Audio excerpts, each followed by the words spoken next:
في ناس معاها فلوس بس مظهرها بيوحي انها مش لاقيه تاكل، وفي ناس شكلها غني جدا وتفتكر انهم مليونيرات وهم في الحقيقه طبقه متوسطه زيي وزيك. ده ايه سببه بالظبط؟ السبب هو تفاصيل صغيره في المظهر والاسلوب انت تقدر تعملها، وهقول لك عليها في فيديو النهارده.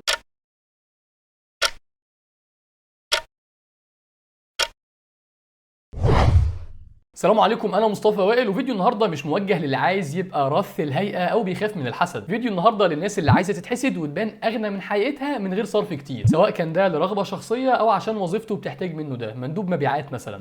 واحد، ودي موجهه اكتر للسن الصغير، ما تصرفش فلوسك على الترندات، ووفر الفلوس دي واصرفها في قطع هتعيش معاك كتير، قطع اساسيه بس جودتها عاليه. ليه تدفع 500 او 600 جنيه في ترند هيقعد سنه سنتين زي الجاكيت البيسبول او البنطلون الكارجو او سبايدر مان، لما ممكن تزود شويه على الفلوس دي وتجيب جاكيت جلد او جاكيت شمواء باين عليه ان هو قيم؟ ليه تجيب كل كوتش جديد يطلع ترند وتلاقي ان عندك 4 كوتشيات كل واحد ب 200 جنيه بيتقطعوا بسرعه وبعد سنه او اقل ما بقوش ترند خلاص، لما ممكن بنفس الفلوس تجيب كوتشي وبانس كل واحد ب 400 جنيه شكلهم حلو وجودتهم كويسه وهيعيشوا معاك وهتقدر تلبسهم كتير؟ الهدف مش ان يبقى معاك قطع لبس كتير، الهدف ان يبقى معاك قطع قيمه. ركز على الاساسيات، البنطلونات التشينو او الجبردين، القمصان والتيشيرتات البولو، الجواكت الجلد والشمواء، البليزرات والبدل، ده طبعا لو عايز تبان بمظهر لوكجيريوس او راقي.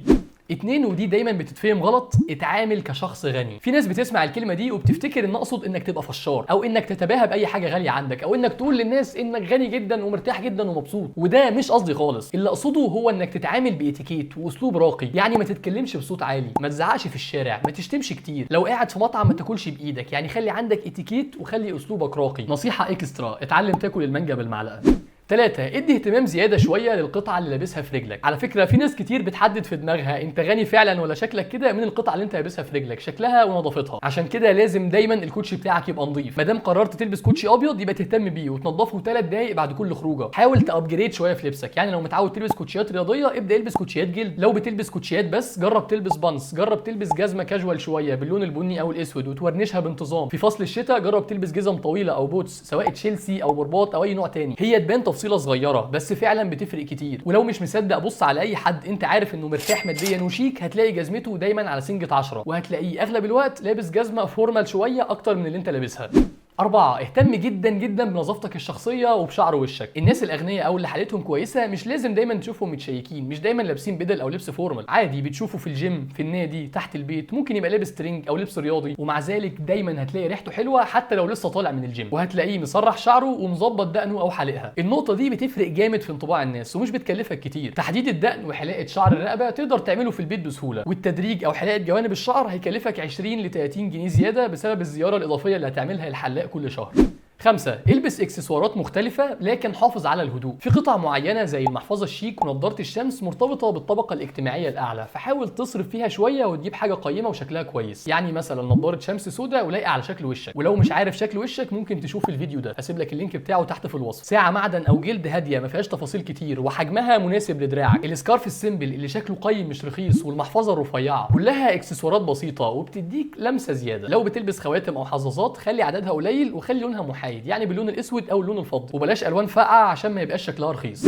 6، ودي مهمة لكل الناس، وهي انك تدور على ترزي كويس. تظبيط الهدوم مش مجاني لكنه برضه مش مكلف قوي، الفكرة بس انك تلاقي ترزي شاطر مش بيبوظ الهدوم وسعره مناسب ليك. لو الترزي الكويس اللي في منطقتك زحمة قوي او سعره غالي شوية ممكن تودي عنده الحتت اللي محتاجة صنعة، يعني بدلة، بليزر، هتقصر كم جاكيت، والحاجات السهلة زي تقصير البنطلون تعملها عند الترزي اللي مش شاطر قوي. مفيش بنطلونات بتبوظ، ولو باظت هتعرف تصلحها بسهولة. خلي بالك ان النقطة دي تتضمن كمان انك تشتري لبس على مقاسك، او على الاقل لبس تقدر تظبطه. مثال، الجاكيت الجلد ده عجبني جدا وخامته مقبوله، بس كان فيه عيب قاتل وهو انه كمه طويل، عشان انا عارف ان الترزي بتاعي يقدر يقصر كم الجاكيت اشتريته. لكن لو كانت المشكله في عرض الكتف مثلا اكيد ما كنتش هشتريه. تقصير الكم ده كلفني 40 جنيه، لكنه حول الجاكيت من جاكيت كمه طويل عليا ومعدي صوابعي ومش هحب البسه لجاكيت شكله شيك واحب اني البسه كتير. 7، ودي مكلفة أكتر شوية، وهي إنك تحاول تدريس أب أو تاخد خطوة زيادة ناحية الفورمال مش الكاجوال. مش بقول لك تلبس بدلة كل يوم، أنا بقول لك تاخد خطوة واحدة زيادة. يعني لو كنت هتلبس تيشيرت عادي خليه بولو، لو كنت هتلبس بولو خليه قميص، لو هتلبس هودي إيه رأيك تلبس قميص وبلوفر، لو هتلبس بدلة من غير كرافتة جرب الكرافتة ممكن يكون شكلها أحسن. الفكرة هنا إنك تاخد خطوة واحدة، يعني ما تكونش في مكان الطبيعي بتاعك إنك بتلبس فيه تيشيرت مطبوع وتقوم لابس بدلة، هيبقى شكلك مش لايق على المكان. اطلع درجة واحدة بس في السلم. رقم 8 ودي نصيحه تبان معقده مع انها بسيطه جدا، وهي انك تلبس باترنز او نقشات مختلفه، يعني قمصان مربعات او كراهات، قمصان مقلمه، كرافته عليها نقشه حلوه، بنطلون كلاسيك مقلم. بس الفكره ان النقشات دي ما يكونش حجمها مبالغ فيه، والا هتبقى كاجوال اكتر ما احنا عايزين. تعال اشرح لك اكتر. لو جبت اتنين لابسين نفس البدله الكحلي، واحد منهم لابس قميص ابيض او لبني ساده، والتاني لابس قميص لبني مقلم بخطوط رفيعه او في مربعات صغيره جدا، هل الاتنين هيدوك نفس الانطباع؟ الاتنين هيبقوا شيك وشكلهم كويس، بس اللي لابس مقلم هيديك انطباع انه بيلبس بدله كل يوم، شخص بيتفنن في لون ونقشه الهدوم اللي بيلبسها، مش ايه ده هلبس بدله تطلع على القميص الابيض وخلاص. القميص الابيض مهم ولازم يبقى عندك، انا بلبسه كتير، بس انا بحاول اوصل لك فكره. والموضوع مش مقتصر على القمصان، في قطع كتير في لبسك بتبقى حلوه وهي منقوشه، زي الكرافته والبنطلون القماش واحيانا البدله. رقم 9 ودي عشان ما تحسش كل شويه انك محتاج فلوس عشان تجيب لبس جديد، اهتم باللبس اللي عندك. احنا اتفقنا انك هتجيب قطع كويسه وقيمه وبتحبها، حاول بقى تحافظ عليها. عندك جزمه حلوه وشيك، ما تلبسهاش في مشوار هتتبهدل فيه او هتمشي على ارض مطينه. مسافر منطقه جبليه كلها تراب، ما تلبسش الجاكيت الشمواه. كل ما حافظت على هدومك في حاله كويسه من غير ما تحتاج تغسلها، كل ما هتعيش معاك اكتر. بالاضافه لده حاول تظبط التفاصيل الصغيره اللي بتفرق في شكل اللبس، زي انك انت تقص اي خيوط زياده او تكوي قمصانك كويس او تورنش الجزمه بانتظام. دي حاجات لازم تعملها حتى لو القميص او الجاكيت بتاعك ثمنه 15000 جنيه ومش بتكلفك حاجه.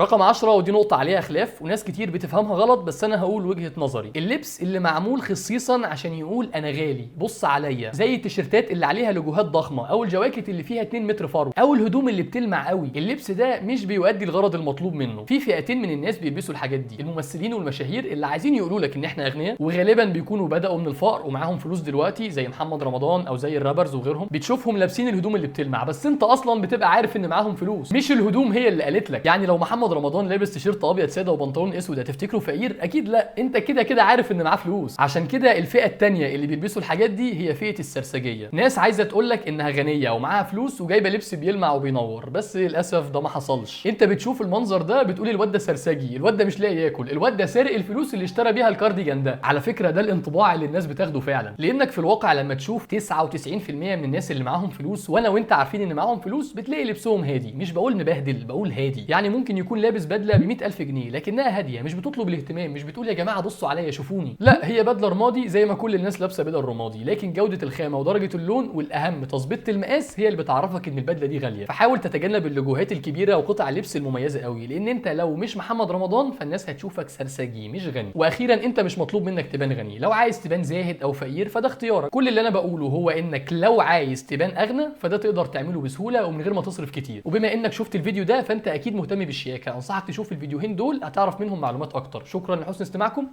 السلام عليكم.